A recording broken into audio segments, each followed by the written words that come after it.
Merry Christmas! We put together this short episode about the River's Edge Trail for your holiday entertainment while you're spending time with your loved ones. We hope you enjoy. Best damn podcast, the best damn town. You want to get up, get ready to get down.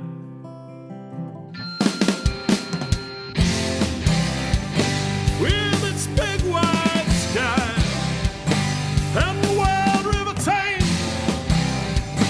If you want to go, we can take you there to Great Falls, Montana. Welcome to Great Falls, the greatest damn town in Montana. I'm Rebecca Ingham. I'm Maricela Hazard. And we're no damn experts. However, today we have some experts. And I am so excited to introduce our experts. They are my go-to people anytime we have international media in town that need a bike tour through our city. Anytime I need creative ideas on a new event. And anytime I'm thinking, what more could we do? I call on Becky Nelson and John Juras. Welcome to our podcast. Thank you so much for inviting us. Yeah, awesome to be here. So we've mentioned the River's Edge Trail. To our listeners who know, we tried to do a River's Edge Trail podcast with just Maddie and I. It was awful, you guys. It was... Well, the episode we wanted to do on the River's Edge Trail was an introduction to everything on it. So we wanted to say the sights along it, the activities, the art, a little bit of the history, how it's growing, and then we just bombed it. So we didn't air it. No, so we're hoping that you could tell us a little bit about the River's Edge Trail. Fill us in, because we know Becky definitely played a part in its happening and creation, and I know that a lot of cyclists use it because it's safe. Well, I think John uses it every single day as he rides to work. Oh, Right across the street from my office. I can't ask for more than that. Do you do it in all seasons? I have a limitation. I like to ride when it's above freezing. Okay. Okay. Hey, that's a good limitation to have. Right. Reasonable. You know, But it's hard Becky- to believe it started, 25 years ago with no logo, no colors, nothing on the trail. And so a group of people got together, Chuck Jennings and Doug Wicks and a few others, and said, gosh, let's do a logo. Let's sell T-shirts at Gibson Park. Let's pave the trail. And so we asked for money sponsors to sponsor a mile of the trail. And we got so many sponsors and so many businesses that wanted to be involved with the trail. And it all started right next to the caboose. And all of a sudden, Doug Wicks came to a meeting and said, hey, guess what? We have a caboose. Where should we put the caboose? We all said, what are we going to do with the caboose? He said, it's just going to go on the trail. It's going to be a piece of artwork on the trail. So we put the caboose on the trail right across from John's office. That's the beginning of the trail. T-shirts at $15, coffee mugs at $10.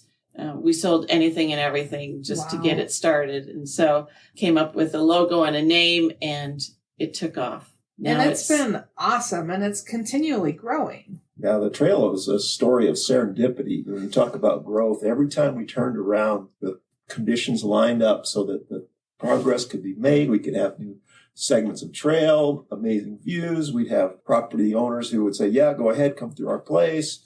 We have an amazing corridor of this Missouri River, and to have all the things line up that we've had come together to make this a continuous route all the way from the lowest dam to the farthest upstream part of Great Falls. It's just amazing. It is really quite the undertaking. And Because right now it's 53 miles, but it started with 6 miles, right? That's correct. From the caboose down to the end of the road. Okay. And then it expanded even farther. You know, and it's hard to believe we have 18 pieces of artwork now on the trail. I think it's 27. 27 pieces of artwork. And Chuck and Jerry have done a great job at writing down all those pieces of artwork and telling everybody where they came from. You know, you go across, you see the shortest river in the world. You go next to a gazebo. There's numerous things to explore along that trail. And it has tunnels and underpasses something. You're the expert on that. And how many tunnels are we up to, John? Do you remember? Right. There's 4 tunnels on the trail and a dozen bridges and growing. We have the most amazing bridge of any trail system that I've been on. That Wiseman Bridge across the Missouri is just a phenomenal, beautiful spot. The area by the Pelican and the Pelican itself. Can you guys talk a little bit about that? That's a memorial to Doug Wicks. Great way to think about Doug is his spirit soars above the River's Edge Trail. He's there in pelican form for us today. You can think of Doug Wicks. So what a great story. Doug's story, the trail story is a Doug Wicks story. Mm-hmm. He really made the trail what it is today, much more so than anybody else who's been involved in it. He passed away a couple summers ago doing what he loved best. He was out trimming trees along the trail and flew on up, and now he's a pelican trimming trees from the side. So I know there's going to be a little memorial area, benches and a way for the community and even guests who aren't from here to be able to give back with benches and plaques. Am I speaking correctly? It is a circle of giving, there we Rebecca. Go. Yeah, we're in the midst of getting it out there to folks who want to contribute to the trail in another way. But back to Doug Wicks, he devoted his life to the trail. 25 years ago, that's all he did every day. He wrote grants. He trimmed bushes like John mentioned. He met with folks and said, "Oh, don't you want to be a part of this trail? Of course you do." There's no doubt in anybody's mind that everybody would want to be involved with the trail. And so he made it happen along with a group of folks, of course, but he was the spear leader in that. Yeah. It is amazing that you can go right to the Lewis and Clark Interpretive Center and Giant Springs. And it, like you said, it connects all of them. The 5 Falls, you don't get a chance to see that in other towns or other cities, that the trail connects all of those things together. It's just phenomenal. Oh, yeah. We've shot video at the trailhead for the South Shore Trail, which is more Lewis and Clark Overlook. John's area of expertise, my guess is, on the the mountain biking trail sections. Yeah. We have a great tourist resource in our single track mountain biking trails here too. I've ridden trails all over the United States, and just our North Shore and South Shore trails are among the highest quality ride experience that you'll get as a mountain biker. We have either easier trails for folks who want to just go tour. They stay a little bit higher up on the hillside above the river. And if you like to go do extreme cliff edge riding and trails, that's right there. You just go down to the next level. And you held a competition not too long ago. Correct. We've had a number of races on the trail over the years, and it never stops. We just have fun with it. This next year, we'll have the Beyond the Dam. Last year, we had over 400 people signed up. Can you tell us about that? Beyond the Dam is sponsored by Northwestern Energy. They do that every year until this past year, of course, and we'll have it back again the fall this coming year. They put on a huge event. It's all about educating people about dam safety is what they're really trying to do. But they're also spending 5 figures plus to put on a great event that is just fun for everyone. Yeah, and it's one of the only times the top of the dam is open to ride across, so you can easily cross the sides of the river. Correct. We move the route around every year. This coming year, we're hoping to go through the Superfund site, through the old smelter. Yeah, and so we've got that figured out. That's actually the last gap in the River's Edge Trail. We can't go continuously on the North Shore because the Superfund is in the way, but things are happening to slowly but surely bring that into the trail network. We're so excited when that finally happens. So this will be step 1 in that process. My husband, who's a dam geek, really got into, how does this work? What kind of geek? A dam one. And so the opportunities that are provided for us just on the trail, I often say there's a really technical portion here called the mayhem portion. And then they're like, tell us more. And I'm like, that's it. That's all you're getting from me. Head out there, find someone who knows more. And as John mentioned, events along the trail. So Beyond the Dam is one event, but there are so many events that happen on the trail that different organizations use to raise funds or support the trail or support their own organization, such as, cancer walk, or Race Montana holds numerous events on the trail, whether it be a race or the triathlon or, the half marathon that goes on every June. The Luminaria Walk is another great event that's been happening for 25 years. Yeah. We took a little break for about 5 years, but it came back. And we changed the route. It used to go from the Caboose to Giant Springs and back. And so we used to line the trail with 1,000 Luminaria bags that are all colored, of course, by kids in the community. And now we've switched it up to hold it starting at Gibson Park. We go across the bridge to West Bank, and then people can return. So we have food vendors along the route. We have musicians along the bridge. We have just anybody who wants to participate. But the best part of it's a free event that happens in the evening. And so, of course, you can see the candles lit up and people can just enjoy the trail. Totally free. It's not a fundraiser. It's just an enjoyable evening. It's a labor of love by the Board of Rivers Edge Trail folks to just to promote that trail. We'll put those colored bags by our school kids out on the trail. And we finally got smart enough to put battery candles in them instead of the actual There was light. a fire before? Yeah. Oh, sure. For years. Yes, for years.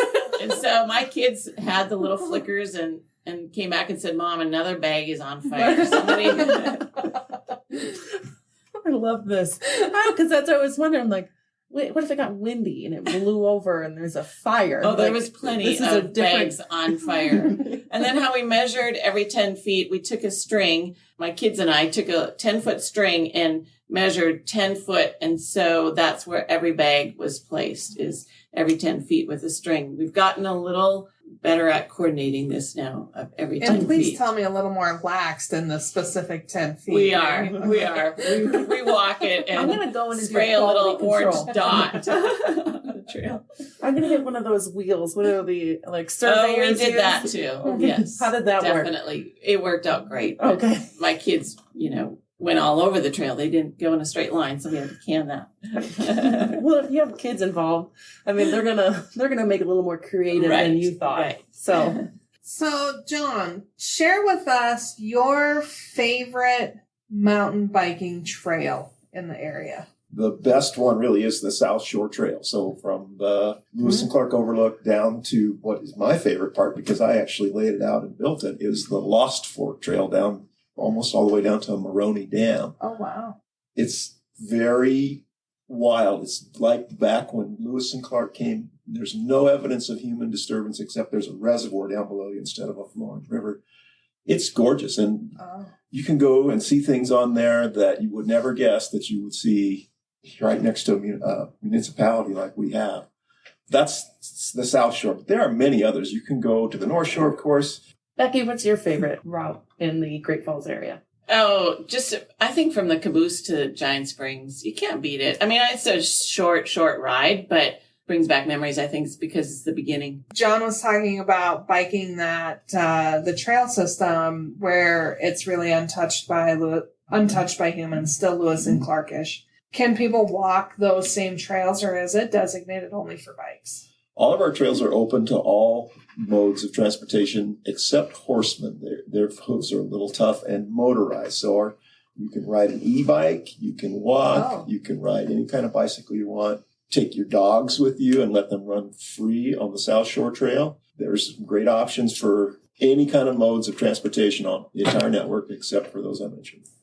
My dog went on the Rivers Edge Trail probably a few weeks ago, running around free, and he met someone he didn't like. Skunk or a rattler or a porcupine. Yeah. Little boy had about 12 of those, what are they called, needles in his nose, and had to go to the vet. But he went back the next day, still looked and sniffed in the same spot. So he wants to get him. Yeah, it's great to see that the people in town, when they do bring their dog, they're on a leash. But there are certain areas where you can let your dog off and let them wander around. But hey, there's wildlife out there because, as John said, it's untouched. Those critters are out there. Right. Yeah, we see guys who watch mountain lions down in that area too. So we don't have grizzlies down in this part of the state very much, but we get other predators. Yeah, Jerry was just talking about the potential of the first grizzly bear in the Little Belt yesterday when she was visiting with us. So yeah, they've designated the Little Belt on grizzly recovery area now. That's actually inhibiting the flights of the Air Force training. Really? Things you learn. I love those. So, John, if I'm a visitor and I only have one day in Great Falls, where am I riding my bike? I am going to stay in town. I'm going to ride the River's Edge Trail. We have an amazing route network. If you've never been on, we live here. It's like same old to us, but you get up and you go out in the early morning, go through West Bank Park when the sun's coming up over the high woods, and there's thousands of geese and all kinds of waterfowl along the river. It's an amazing sight.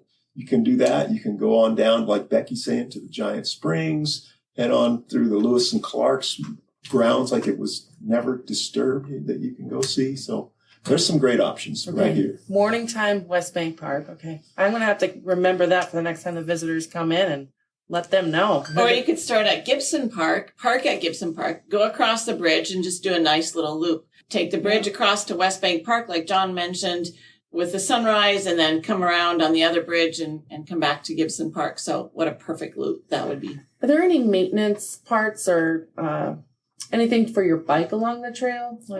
There is. At the Caboose, there's an incredible bike maintenance tool set. Okay. And so Shields has sponsored that. And so you can go pump up your tires. You can lift up your bike. It's just a perfect place. Okay, cool. To do a little maintenance if you need it. The public-private partnership that makes it what it is today, and still the people who are passionate about it that continue to grow it, because I'm really excited about the next expansion of the trail. Me too. It's still growing. Yeah. So can I ask you what you guys think about the octopus on the, we're creating stories about it. So we have a little bit of information. We think it's going to be called the Missouri River octopus. We're going to tell visitors that it was once native, and that's the monument to it. That's a great idea. So if you have any lies that you want to spin on it, send me an email. Go ahead, John. You guys can keep. We could have a naming competition. We could. If we put it out on our mountain biking trails, it'd be really similar to all the routes that we have. You just ride the arms of the octopus and sort of balance them along, make a big one. I'm thinking put it out in the Skills Park. Oh, well, I like where John's going. The official name of it is octopus, which is pretty creative because it's going to be made out. Well, it is made out of tools, just like the tree, which is one of my favorite pieces of art, and the pelican. Yeah, I mean all that metal that he finds. Good job, Alex. Good job.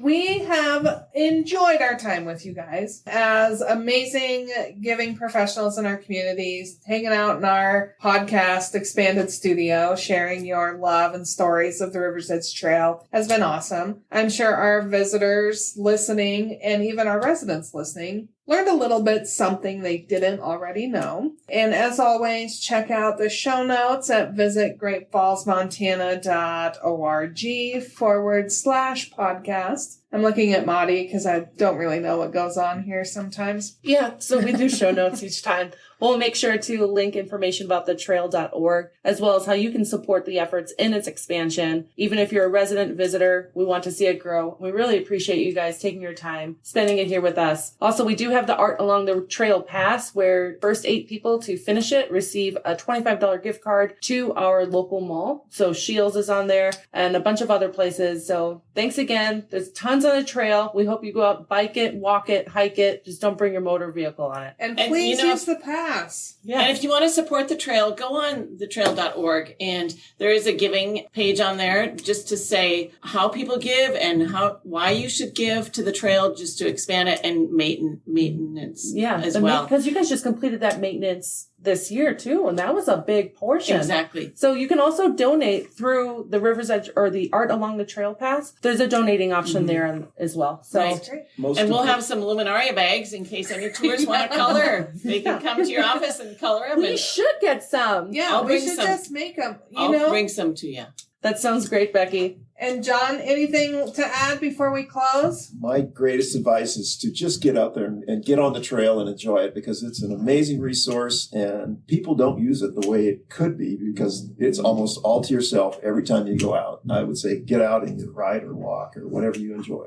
That's great. And until we see you again in Great Falls, have a wonderful time doing whatever you do. And we'll talk to you soon. All right. Goodbye. We're No Dam Experts is the recorded claims from Great Falls, Montana, covering what you need to know about this amazing dam town. On the New Year's Eve episode of We're No Dam Experts, Rebecca and Madi have Joel Corda in their podcast studio. He's bringing his guitar, and we can't wait to share all the fun we had with him when we talk about the year 2020. We're No Dam Experts was produced by Great Falls, Montana Tourism with original music by the best dam musician, Joel Corda.